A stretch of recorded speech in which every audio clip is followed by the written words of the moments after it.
WWE made a strong play for all of the key guys. They made an offer to Adam Page for big money for him to come into NXT. He turned it down. The Young Bucks were offered 3-year contracts with a couple of bonuses, so to speak. One being that their Being the Elite show would have become a weekly series on the WWE Network.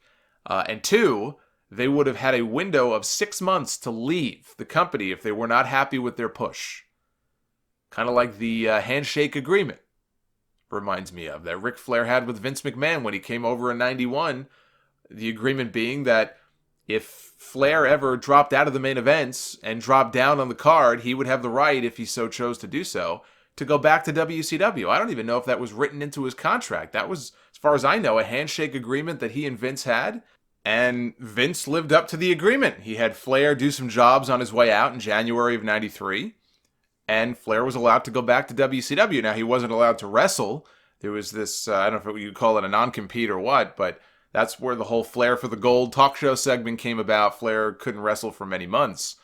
But that kind of reminds me of that when I read that they had given them, this clause in their contract. So it sounds like they went all out to try to get these guys to come over to the company. WWE just does not do that for anybody.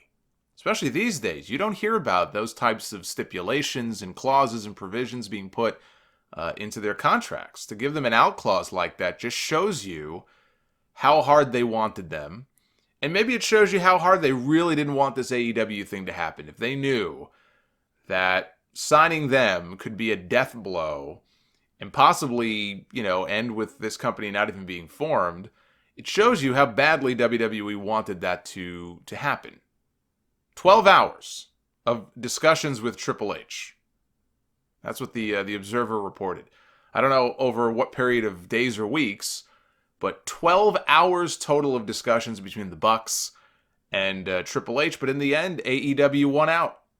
The chance to help run their own company, be their own boss in a way, make great money, work with their friends, and just create something new. In the end, that is what won out. I would love to know what 12 hours of conversation sounds like, though, between Triple H and the Young Bucks. I would have loved to have been a fly on the wall for that. Now, there's also been a lot of talk about healthcare and wrestlers possibly receiving health benefits through AEW. Some people, again, are getting way too carried away with this. What Cody said is that if anybody gets hurt in an AEW ring, they would be fully covered for any related medical costs, which is exactly what WWE does. So they're matching WWE in that way. If you break your neck, if you, tear a knee, if you get hurt in an AEW ring, you don't have to worry, oh my God, how am I going to pay my bills? I don't have insurance. It will be covered. It will be covered by the cons. It will be taken care of. If you get hurt in a WWE ring, for example, same thing. They cover the cost of your surgery. You may have to have it done through their own recommended doctors. I don't know how that works. So like in WWE, let's say you hurt your knee really badly and you know of a doctor in California somewhere and you want to have that doctor operate on your knee. I could see WWE saying, well, look, we're going to cover the cost of this, but you're going to go to our doctor. You're going to go to the doctor that we recommend. I assume that's the way that works and is likely the way that it would work here. No one is going to need spinal fusion surgery and have to pay out of their own pocket for it. Put it that way. Now, Tony Khan was on Sean Waltman's X-Pac 12360 podcast.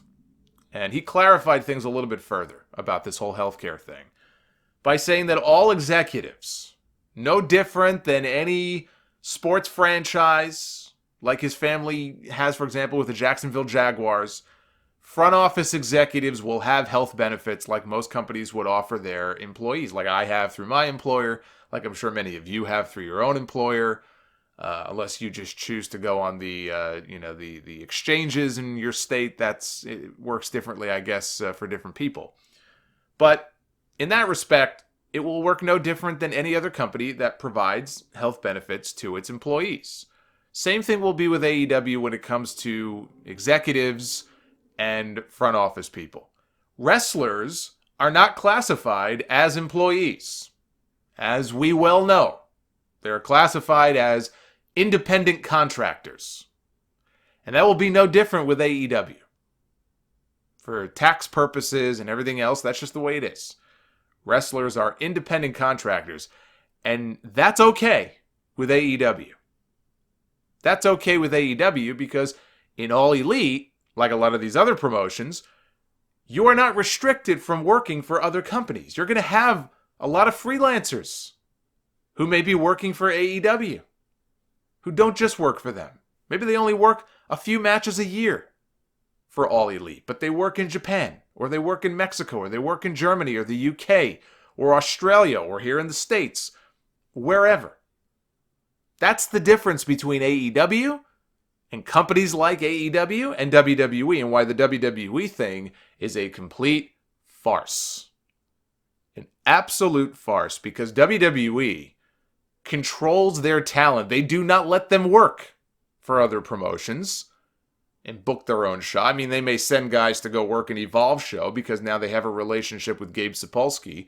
So there's almost, there's a working relationship between the two companies. Unless it's an arrangement like that, where WWE has a working relationship, like they have even with a couple of different UK companies, that's different.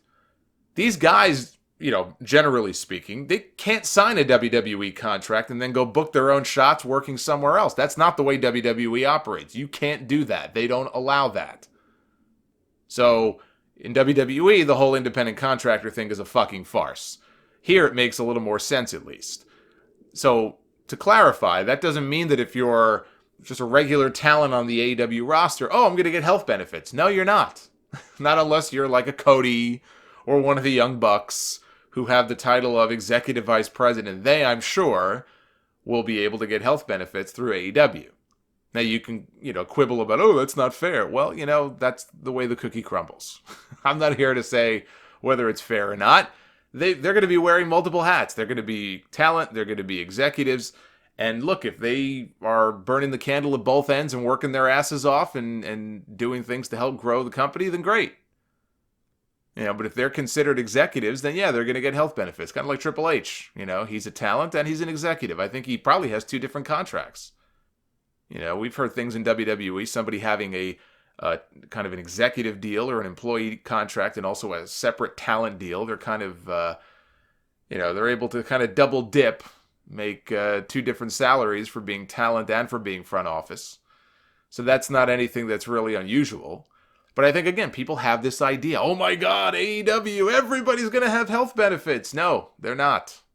And if you really stop and think about it, it doesn't really make a whole lot of sense for AEW to offer health insurance to just everybody, because you're going to have guys working in other promotions. And what happens if they go work somewhere else and they get hurt? Is AEW expected to then pay to, for their surgery or pay for their medical costs?